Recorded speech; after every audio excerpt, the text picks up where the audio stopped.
Hi guys, this week for geography, we're going to do something a little bit different, and I'm kind of going to link what we've been doing with geography, with our maps, with something to do with history a little bit to kind of give you a different sort of, I guess, idea of how we can use geography in a more practical sense in everyday life as well. And so, what I'm going to do is I will work through a PowerPoint with you to explain exactly what you need to do. I hope that this activity will be something fun and interesting for you to do. Um, and I really don't think it will take you too long to do either. This week we will also be meeting online. I will answer any questions you have regarding this work, but I will also introduce how to use an atlas in a more sort of practical way to just help you. And that will also link to our map work that we've been doing in the last few weeks. So if I just share my screen with you now, I will go through this PowerPoint with you. So let me just open the slideshow so that it works better for us to look at it. Okay, so we've got mapping the past. So we're going to use our knowledge of maps and kind of use it to help us. Okay, so we've got the map of Rageli or Rugeli, I guess it could be spelled. And this map was taken in 2015. Okay, so it's quite a new map. I mean, it's 5 years old, but it kind of looks like how we would imagine a map to look maybe on Google Maps. We can see the river here. Okay, there's maybe a dam over here and a lake over here. We can see all the street names. We can see Church Street, and so I guess there's a church there. Makes more sense. Okay, we've got a primary school over here. We've got Power Station Road, so I'm assuming the power station was here at some point. We've got Morrison's. Where's my pointer? Morrison's over here, which is a shopping center or shopping like a Kaufland or a Tesco, one of those sort of shops. So you can see that there's a little trolley next to it. Okay, and so forth. So there are kind of those things. We've also got the railway here because that's a railway sign. And so you've got that going right the way through the town and along the river here. We've got a huge open area with a leisure center. So maybe it's like a golf course, I guess, something like that. Okay, so you understand now how to imagine a town. If you're looking down on a town from the air, you know how we work with that because we've been doing it so many times. Now, what I'm going to do is I'm going to take you to Rugeli or Rugeli, however we're going to say it. We're going to take it down through the years. So I'm going to show you another picture now of what it looked like in 1946. Now it's a different type of map, kind of. Okay, there's a lot more green space.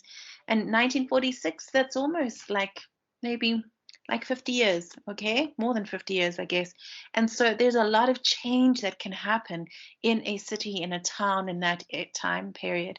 Ridgely or Raggedy is the center of it is over here, okay? And it is a town in England. Okay, let's go even further. So let's go to the next one, which is 20 years before that. So it's 21. And you can also see that it's kind of like maybe it doesn't look as busy. Maybe there are not as many roads coming in and out. It's also kind of a bigger area because Rugeli is here, but then of course there is a bigger area around it that we're looking at as well. If we keep going, so now we've got 1902, you can see again how you still got this green space here, but there's maybe not as much detail in the roads. There are not as many roads in Rugeli either. Okay, if we keep going, we've got 1898, and I'm sorry that this picture, it is not so very clear, but if you look very carefully over here, you have Rugeli, and this is the town that we're focusing on. Here's the green space again, okay, and it's quite a simple looking town, I guess. If we go even further, so we've got 1881. This map, thankfully, is a bit better. So you've got this huge area here of Rugeli. You've got this little pond here. You've got a lake kind of looking over here-ish. Okay, and you look and you can see that the amount of roads, there are fewer roads than especially in the first picture that you saw.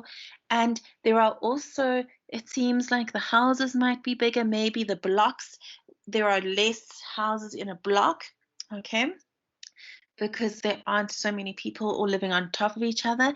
I'm thinking possibly that all of these kind of blocks here are fields where they grew something, or where they had like animals kind of eating the grass from and stuff, grazing, we call it.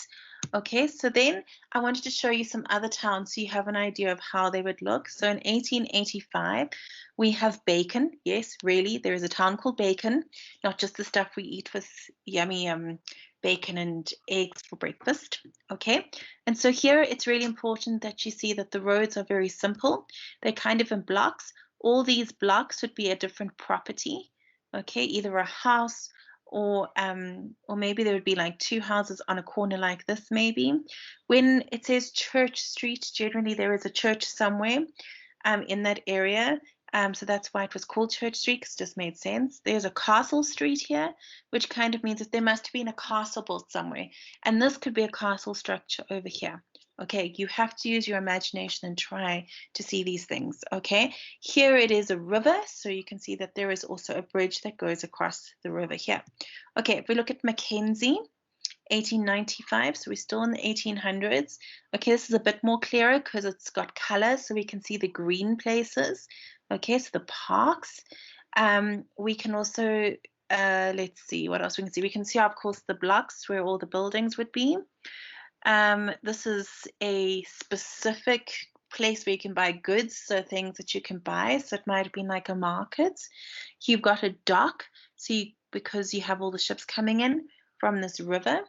Okay, if we go to the next one, we've got Buxton, and this is going even further back. So this is 1850. And so you can see it's even more simple now. It's very simple blocks, okay, blocks of things. There's lots of free space.